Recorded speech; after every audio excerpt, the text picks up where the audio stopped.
오늘 우리에게 주시는 하나님의 말씀은 시편 136편입니다. 시편 136편.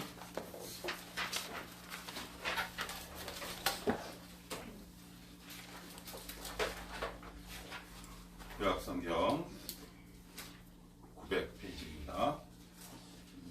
136편 전체를 읽겠습니다. 우리 교동문 읽는 것처럼 오늘은 제가 끝까지 읽지 않고 저 한 절, 여러분 한 절 교독하면서 우리 이렇게 천천히 읽어서 읽어봅시다. 천천히 저 한 절, 여러분 한 절 이렇게 한번 읽어볼게요. 여호와께 감사하라. 그는 선하시며 그 인자하심이 영원함이로다. 신들 중에 뛰어난 하나님께 감사하라. 그 인자하심이 영원함이로다. 주들 중에 뛰어난 주께 감사하라.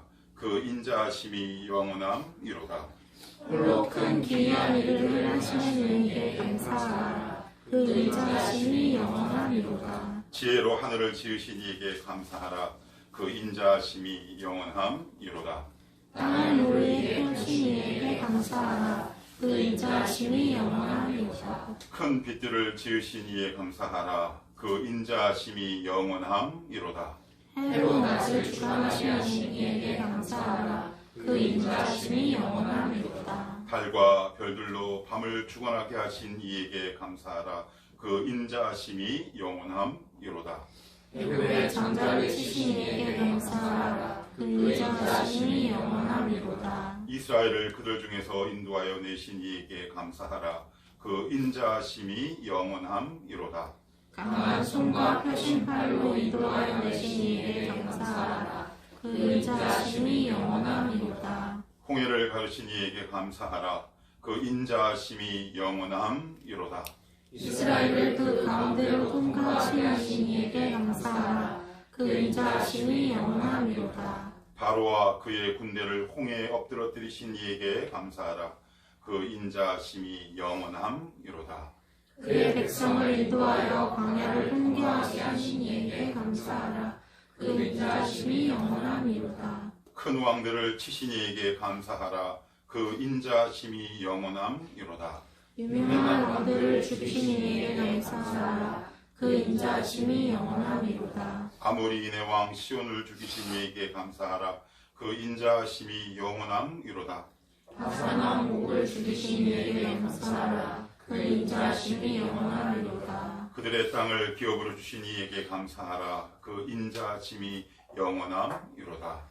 곧 그 종 이스라엘에게 기업으로 주신 이에게 감사하라. 그 인자하심이 영원함이로다. 우리를 비천한 가운데에서도 기업으로 주신 이에게 감사하라. 그 인자하심이 영원함이로다. 우리를 우리의 적에게서 건지신 이에게 감사하라. 그 인자하심이 영원함이로다. 모든 육체에 먹을 것을 주신 이에게 감사하라. 그 인자하심이 영원함이로다. 하늘의 하나님께 감사하라. 그 인자하심이 영원함이로다. 아멘. 기도하겠습니다. 하나님, 지난 우리의 삶을 돌아보면 우리의 발걸음 하나하나 머리끝에서 발끝까지 모든 것이 주님의 은혜였고 인도였고 감사의 제목이었음에도 불구하고 하나님, 왜 이렇게 우리는 감사에 대한 눈이 잘 떠지지 않는지 하나님, 이 시간 하나님을 향한 감사와 찬양이 넘치는 이 시간이 되게 하옵소서. 소소한 일상서부터 큰 것까지 우리의 인생을 주관하시고 오늘도 살아계셔서 역사하시는 하나님의 말씀을 통하여 잃어버렸던 감사가, 잃어버렸던 찬양이 우리의 일상 가운데 온전히 회복되게 하옵소서. 예수님의 이름으로 기도하옵나이다. 아멘. 자, 오늘 설교 제목을 같이 한번 읽어볼까요? 자, 시작. 선택한 사람들. 예. 어제 이 설교 제목을 이렇게 정해놓고 설교 제목이 조금 부정적인 것 같아서 다른 걸로 좀 고칠까 하다가 그래 맞다. 여러분은 잘 모르겠는데 저 같은 경우에는 하나님 앞에 참 이렇게 궁색하더라고요. 인색해요. 뭐가 인색한가 이렇게 봤더니 감사도 인색하고 말로 내뱉지만 않았을 뿐이지 제 영혼의 언저리에는 왜 이렇게 하나님을 향한 섭섭한 마음, 안타까운 마음, 설교할 때는 잘난 듯이 신뢰하십시오, 믿으십시오라고 얘기하지만 제 마음의 깊은 언저리에는 뭔가 찔림이 있고 그리고 부끄러움도 있고 그렇더라고요. 제가 그랬어요. 나는 참 하나님 앞에 궁색한 인물이구나.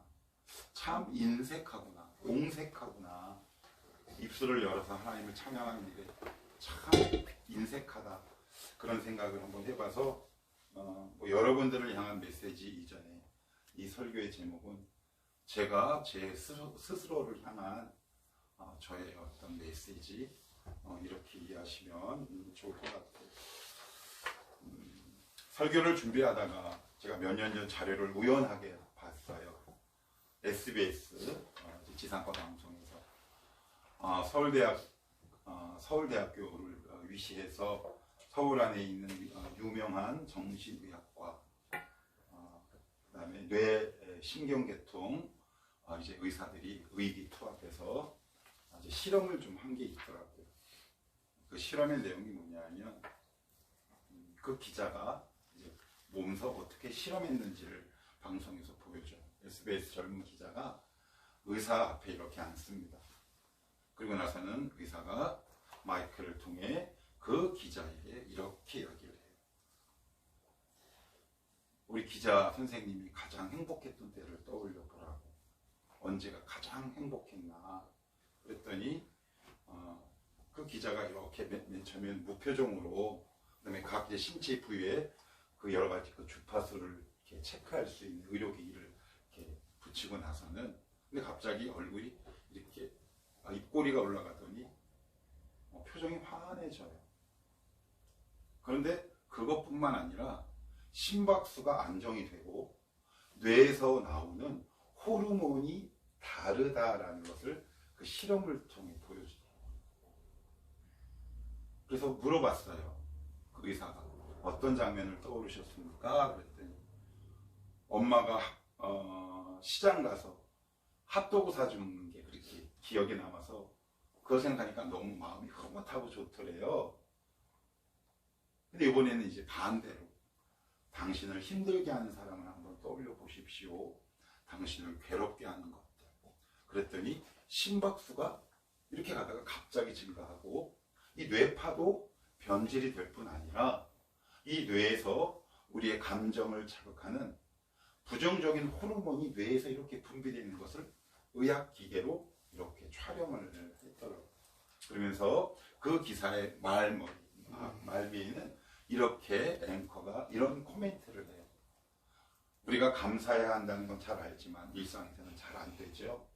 오늘 실험에서도 보셨다시피 우리가 단순히 의지를 가지고 입술을 열어 좋은 말, 감사한 말을 할 때 우리의 영혼, 뭐 그런 말은 하지 않았지만 우리의 몸과 일상이 건강하게 된다는 것을 오늘 실험을 통해 잘 볼 수 있었습니다.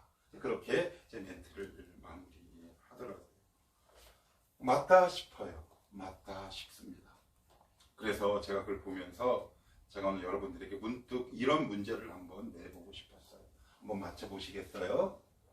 저 여기 냉장고에 가시면 열면 제가 어제 가지고 우유가 있어요. 유통기한이 어디 보자. 26일인가 27일인가 아직도 일주일 정도 됐네요. 그런데 유통기한 말고 사용기한도 따로 있는 것 제가 이미 전에 한번 말씀을 드렸죠. 유통기한이 이렇게 있습니다. 편의점이나 일반 슈퍼에서는 유통기한이 지난 음식을 팔 수 없죠. 폐기하거나 알바생을 준다거나. 그러면 모든 음식물에는 유통기한이 있고 사람도 유통기한이 있지 싶어요. 성경에 나오잖아요. 인생이 70, 강건하면 80. 조금 저급한 표현이긴 하지만 우리의 유통기한이 길어야 80년이라는 얘기 아니겠어요? 그러면 감사의 유통기한은 얼마나 될까요? 감사 유통기한. 근데 성경은 감사 유통기한을 며칠, 몇 년이다 라고 딱 이렇게 하진 않지만 한 문장을 통해 대충 짐작할 수 있는 성경 구절이 있는데 한번 찾아보시겠어요? 어디를 찾아보시냐면 출애굽기 15장으로 한번 가봅시다. 출애굽기 15장.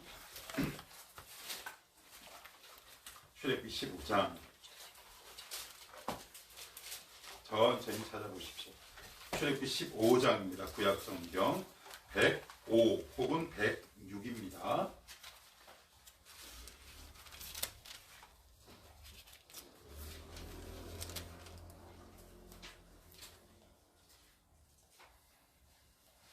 자, 15장 22절 찾으셨어요? 예, 찾으셨으면 같이 한번 읽어봅시다. 시작.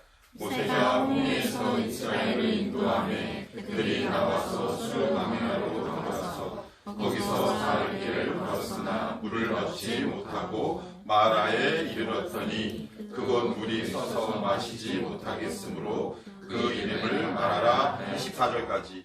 백성이 모세에게 원망하여 이르되 우리가 무엇을 마실까 하네. 이렇게 되어 있어요. 그런데 15장 19절은 미리암의 노래 이렇게 되어 있거든요. 뭘 노래할까요? 홍해를 가른 걸 노래했어요. 다른 말로 감사했죠. 그죠? 아주 그냥 난리를 피운 겁니다. 꽹가리 서고 북을 치며 하나님을 찬양하죠. 감사합니다. 왜? 그들과 현실과 관계되는 거잖아요. 생명줄과 관계되잖아요. 뒤에서는 애국 군대가 쫓아오고 눈앞에는 홍해가 가로막고 있는 이 상황과 현실 속에서 내가 그렇게 바라던 현실이 쫙 갈라져요. 늘 이런 일만 있으면 좋겠지만 우리는 이미 경험적으로 알아요. 늘 이런 일은 항상 일어나지 않는다는 사실. 그죠? 그런데 미리암과 모세 이스라엘 공동체가 찬양한 지 오늘 며칠 지났냐 하면 3일 지났어요. 3일 지나자마자 어려운 일에 봉착합니다. 그 문제가 뭐냐면 마라, 즉 먹을 물을 하나님이 주시지 않은 것에 대해서 이스라엘 백성 가운데 쓴뿌리가 이렇게 올라오기 시작합니다. 그렇다면 성경에서 얘기하는 우리 인간의 감사 유통기한 며칠 정도 될까요? 예, 3일이에요. 그래서 저는 성경 공부할 때 이런 얘기해요. 우리 인간의 최대 맥시멈 감사 유통기한은 며칠? 3일밖에 안 돼요. 왜 우리의 삶을 돌아봐도 그렇잖아요. 언제 아니면 어떤 일에 있어서 하나님 향해 감사하다가도 그냥 저도 그래. 어떤 문제에 봉착하고 나를 힘들게 하는 사람이 생기면 왜 이렇게 내 안에 쓴뿌리와 뭔가가 이렇게 스물스물 올라오는지, 그러면 오늘 이 말씀을 통해 하나님이 왜 감사하라고 명하시는지, 그러면 우리는 왜 이렇게 감사하지 못할까, 이 말을 하면서 오늘 이상하게 자꾸 제가 찔려요. 진성아, 넌 왜 이렇게 나에게 감사하지 않냐? 넌 나에게 왜 이렇게 감사하지 못해? 한번 우리 각자에게 주신 음성을 생각하고 한번 제 말씀을 차근히 한번 살펴보십시다. 우리 1절 2절을 같이 한번 읽어볼게요. 136편 1절 2절입니다. 자, 시작. 여호와께 감사하라. 그는 선하시며 그 인자하심이 영원함이로다. 신들 중에 뛰어난 하나님께 감사하라. 그 인자하심이 영원함이로다. 여기 제가 오늘 특별히 교독한 이유는 각 비슷한 내용이 계속 반복이 됩니다. 그런데 오늘 특별히 시편 136편에 반복되는 문장과 단어가 있는데 그것은 바로 인자라는 단어입니다. 그죠? 한번 쭉 보세요. 2절, 4절, 6절, 그죠? 계속 인자라는, 영원이라는 이 단어와 문장이 계속해서 반복해요. 그러니까 이 시편 기자가 왜 하나님을 이렇게 계속해서 찬양할 수 있었냐면 인자라는 단어가 참 중요해요. 인자라는 단어는 다른 말로 자비라는 말인데, 이 자비란 말은 히브리어로 찾아봤더니 헤세드예요. 아마 교회를 좀 다니신 분들이라면 어느 정도 들어봤을 법한 단어예요. 네. 그래서 구약에도, 신약에도 요한복음에 나오잖아요. 자비의 집, 자비의 집이란 단어가 나오거든요. 근데 이게 자비란 단어가 어떤 뜻이냐면 자궁이란 뜻이에요. 여자의 자궁. 자궁 안에 뭐가 잉태되나요? 아기가 잉태되고 생명이 잉태되잖아요. 시편 기자는 그걸 본 것 같아요. 하나님이 우리를 자궁처럼 꽉 둘러싸고 있는 거. 그러면 태아는 자기를 둘러싸고 있는 자궁이 엄마의 자궁인지 알까요? 모를까요? 몰라요. 나중에 본인이 배 아파서 나고 그때 알고, 남자는 죽을 때까지 몰라요. 시편 기자는 뭘 본 거냐면 하나님이 우리를 엄마의 자궁이 나를 꽉 안고 있는 것처럼 그것을 본 거예요. 조금 더 구체적으로 얘기하면 시편 기자는 하나님이 나에게 뭘 해줘서 감사한 게 아니라 하나님의 성품에 주목하고 있어요. 하나님은 인자하고 자비하신 분이다 라는 것을 주목하기 시작해요. 이게 왜 중요하냐면 우리가 감사와 찬양의 널뛰기가 이렇게 끊임없이 널뛰는 이유 가운데 하나는 뭐냐면 나에게 일어난 일을 주목하기 때문에 그래요. 한번 예를 한번 들어볼게요. 저도 그런 경우가 얼마나 많은지 몰라요. 목사로서 더 많은 것 같아서 속상하고 죄송해요. 저에게 얼마나 많은 다양하고도 간절한 기도의 제목들이 있겠습니까? 좀 더 현실적으로 얘기하자면 하나님 여기 밥도 먹는데 너무 좁고 우리 이제 25명 넘어가면 예배도 못 드시고 그래도 좀 알아서 좀 옮겨주셔 뭐 이런 어떤 건방진 기도를 하다가 보면 어느 순간에 제가 이렇게 깊이 있게 속에 낙심이 돼요. 여러분은 그런 적 있으세요? 없으세요? 있잖아요. 내 간절한 기도의 제목을 하나님 앞에 나간단 말이에요. 그런데 참 인간은 이상한 게 뭐냐면 하나님 앞에 기도하는데 어느 순간에서부터인가 저는 모르고 여러분은 모르겠죠. 저는 어떤 현상에 빠지냐면 하나님은 안 보이고 기도 제목에 빠져요. 기도 제목이 나의 우상이 되는 거야. 쉽게 얘기하면 불효자가 허랑방탕하다가 부모에게 용돈을 타서 쓰기 위해 부모에게 가서 좋은 말로 엄마 아빠를 미혹하고 꼬시는 거죠. 그의 마음은 그렇지 않아. 그의 온통 관심은 돈에 있어요. 왜? 돈을 타내야 되니까. 그런 모습이 제 안에 있더라고요. 그래서 기도를 하면 할수록 이상하게 제 안에 짜증이 생겨. 나는 분명히 기도하는데, 나는 분명히 믿음으로 선포하고 기도하는데 하면 할수록 왜 내 기도에는 평안과 감사와 안식이 없어요? 왜 그럴까요? 어느 날 알게 됐어요. 나는 내 기도의 제목에 하나님을 제외시켰구나. 내 기도의 제목이 나의 하나님이 되어버린 거예요. 그러니 내 기도에 뭐가 없어요? 하나님이 없어요. 하나님은 우리에게 관심이 있는데 우리는 하나님이 가지고 계신 것에만 관심이 있어요. 그러니 감사가 나오지도 않고 내가 원하는 시간과 방법에 이 기도의 제목이 응답되지 않으면 아까 우리가 살펴본 것처럼 출애굽기 15장에 나오는 것처럼 이스라엘 백성처럼 원망이라는 쓴뿌리가 우리 가운데 이렇게 올라오기 시작하더라고요. 이 말씀을 보면서 이런 생각이 참 많이 들었어요. 나는 지금 하나님과 거래하고 있구나. 트레이드하고 있구나. 하나님 기도할 테니까 하나님 이거 주셔야 돼요. 물론 우리의 기도의 대부분 다 그럴지 몰라요. 그죠? 우리가 얼마나 고차원의 기도를 할 수 있겠습니까? 그런데 그 정도가 때로는 너무 지나치고 심한 경우가 얼마나 많이 있는지 몰라요. 때로는 하나님을 협박하기도 하고 내가 정한 시간과 때에 반드시 응답되어야 이 하나님을 향해 내가 감사하고 찬양할 수 있어요. 이러다 보니까 우리는 감사와 찬양을 어떨 때 사용하냐면 응답받는 도구로 사용해요. 이해가 되세요? 하나님이 감사하면 좋아하신대지. 그러니 저분 스스로를, 저분 존재를 그냥 찬양하는 것이 아니라 의도와 목적을 가지고 하나님을 찬양하는 거죠. 어떻게 해요? 감사하고 찬양하면 이런 일이 벌어진다 그랬죠? 그러니까 우리는 그렇게 악해요. 우리 기도의 제목, 우리가 필요로 하는 것을 얻기 위해서는 감사와 찬양이라는 거룩한 것을 이용할 줄도 아는 영악한 영민함이 우리 가운데 있더라고요. 여러분은 어떤지 모르겠어요. 제가 그래요. 그러니 어때요? 내 기도에 힘이 없고 내 신앙생활에 감사와 찬양이 계속 떨어지기 시작하더라고요. 그런데 오늘 시편 기자는 나에게 일어난 일이 아니라 하나님의 성품에 주목해요. 하나님의 어떤 성품? 인자, 자비하심에 주목하기 시작해요. 하나님, 지금 제가 원하는 방향으로 나의 삶의 패턴과 인생이 흘러가지 않지만 하나님, 저를 자궁처럼 꽉 안고 계시죠? 저 죽이지 않으실 줄 알아요.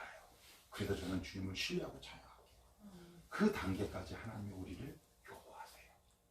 그래서 지금 여러분들이 기도를 하면 할수록 자꾸 짜증이 나.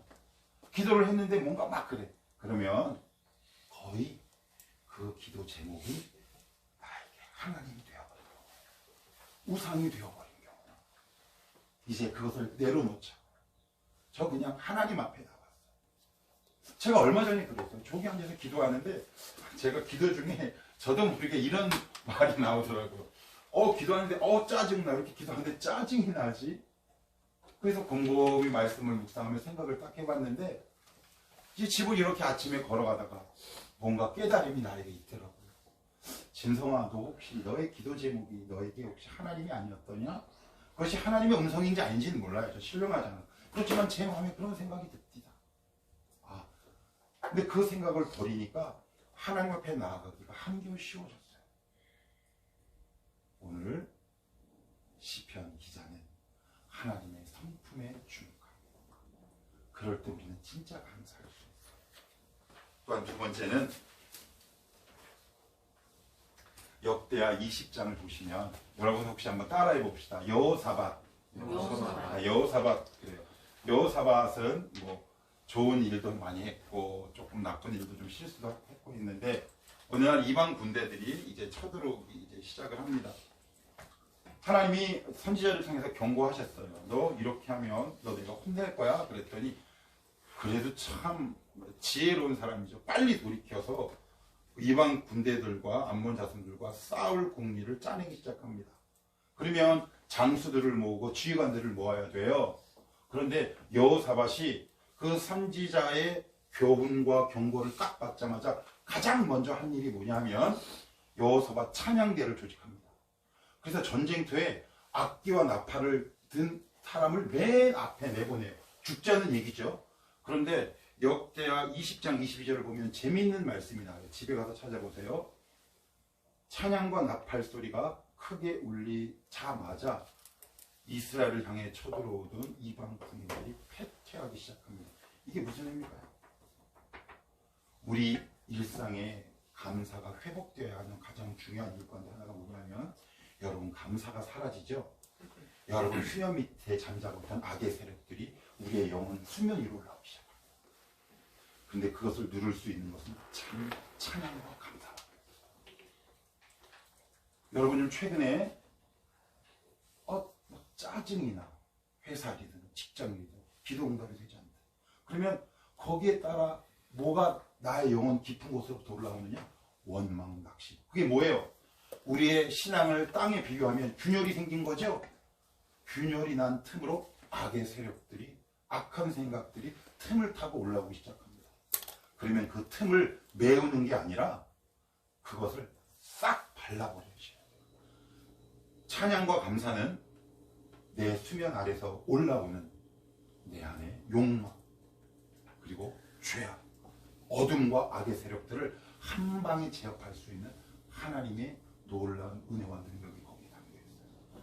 여러분 한번 해보십시오. 여러분들이 의지를 가지고 하나님을 입술로 한번 찬양해 보십시오.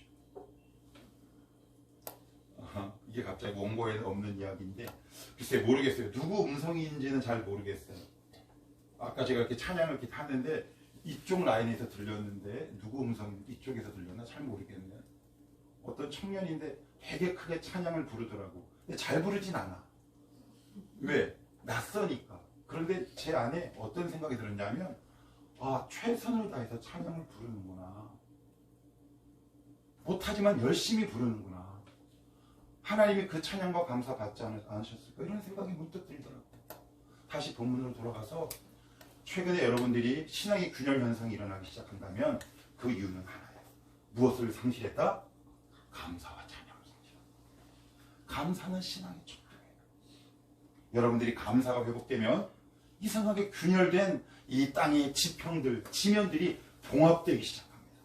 어느 순간 스물스물 올라왔던 원망과 낙심, 이 모든 악의 세력들이 이렇게 물러가기 시작해요. 한번 집에 가서 한번 찾아보십시오. 역대하 20장 22절. 여호사밧 찬양대가 찬양을 하기 시작합니다. 그랬더니 그들이 퇴각하고 패퇴하기 시작해요. 우리 기억하는 겁니다. 나 요즘 왜 이렇게 짜증이 날까? 왜 짜증이 날까요?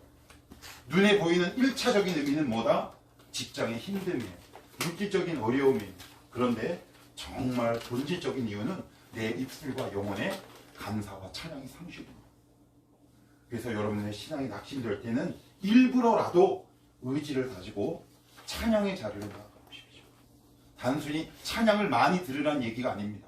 오늘 시편 기자처럼 하나님의 성품에 주목해서 여러분들에게 일상에게 주신 하나님의 은혜를 입술로 하나하나 시인하며 고백하는 겁니다.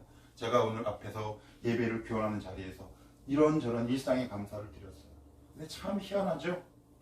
그 일상에 대한 감사를 드릴 때 제 안에 왜 이렇게 또 감사하는 또 다른 생각들이 자꾸 이렇게 연이어 뒤따라오는지.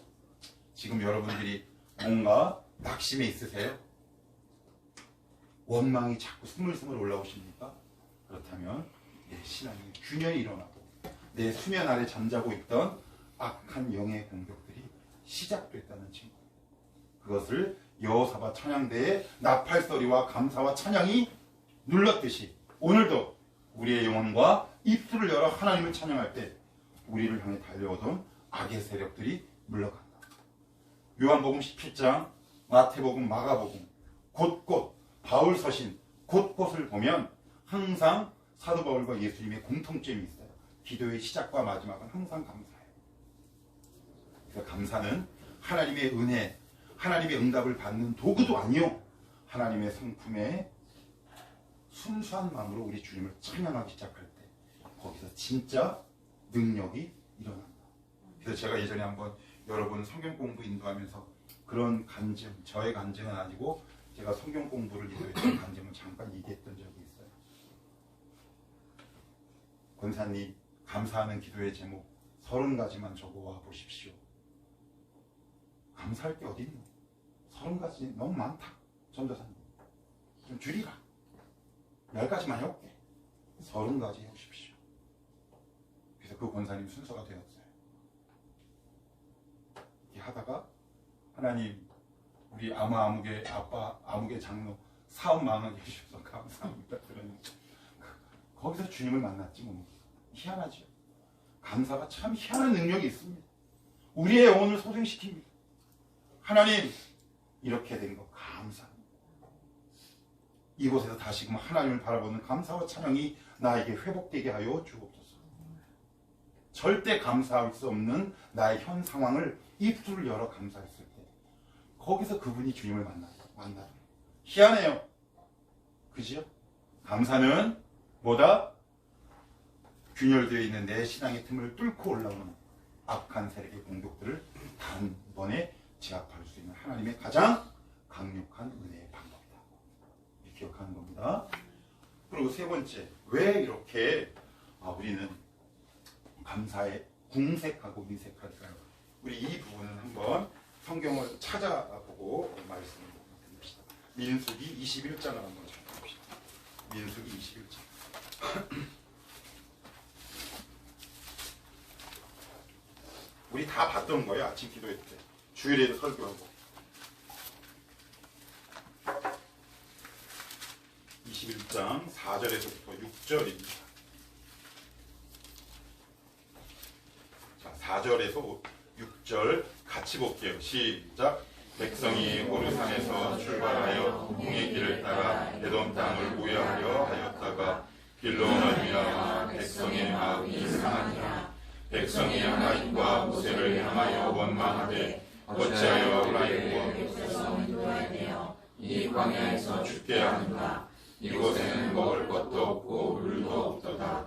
우리 마음이 이 하찮은 음식을 싫어하노라. 이 하찮은 음식이 뭘까요? 만나. 신약에서는 만나를 뭐라고 얘기해요? 사도 바울은 말씀. 말씀이 시덥지 않게 여겨지죠. 우리 그럴 때 있어요, 없어요? 있어요. 없는 척하지만 많아요. 원망의 마음이 들어오면 첫째, 말씀이 시덥지 않게 느껴져요. 그런데 하나님이 그냥 보고 있을 수 없잖아요. 더 깊은 의미가 이제 그 다음 절에 나와요. 6절도 한번 봅시다. 시작. 여호와께서 불뱀들을 백성 중에 보내어 백성을 물게 하심으로 이스라엘 백성 중에 죽은 자가 많은지라. 그래서 우리는 이 설교를 이렇게 이해하죠. 원망하면 망해. 맞아요. 원망하면 내 신앙에 도움이 되는 게 사실 없어요. 거의 없다고 봐요. 나도 죽고 너도 죽고 쟤도 죽어요. 온 가족이 이러다 다 죽습니다. 맞아요. 그런데 거기서 성경은 그 메시지로 끝내지 않아요. 무슨 뜻이냐? 여기서 말하는 불뱀은 여러분 혹시 그 사막에서 가장 독성을 가지고 있는 뱀이 어떤 종류인지 아세요? 여기서는 불뱀을 영어로 봤더니 파이어 스네이크라고 되어 있어요. 그런데 제가 조금 더 자료를 찾아봤더니 방울뱀의 독성이 어때요? 그런데 이 방울뱀은 그 사막 지역에 원래 살던 뱀이야. 그런데 오늘 이 본문을 보면 없던 불뱀을 하나님이 갑자기 이렇게 던진 것처럼 보여. 그 느낌이 있죠? 야, 미가엘, 이스라엘 그 공동체에다가 뱀을 던져! 뭐 그런 의미를 하는데 그런 의미가 아니에요. 이게 무슨 의미일까요? 이놈들아, 너희들이 200만이나 달하는 이 많은 인구를 이동하며 걸어가는 동안 한 번도 이 뱀에 물린 적이 있었더냐? 내가 사실은 너희가 보이지 않는 곳에서 지켜주고 있었던 거야 라는 메시지가 함께 있어요. 우리가 왜 감사하지 못하냐? 우리의 보이지 않는 곳에서 역사하시는 하나님의 역사를 우리는 보지 못해서 몰라서 그래요. 그러니 결국 이 원망은, 감사는 뭐와 연결되어 있을까요? 믿음과 연결되어 있습니다.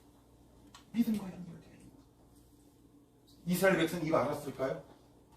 그러니까 우리는 이 본문을 보면서 이렇게만 이해해요. 원망하면 죽어. 맞습니다.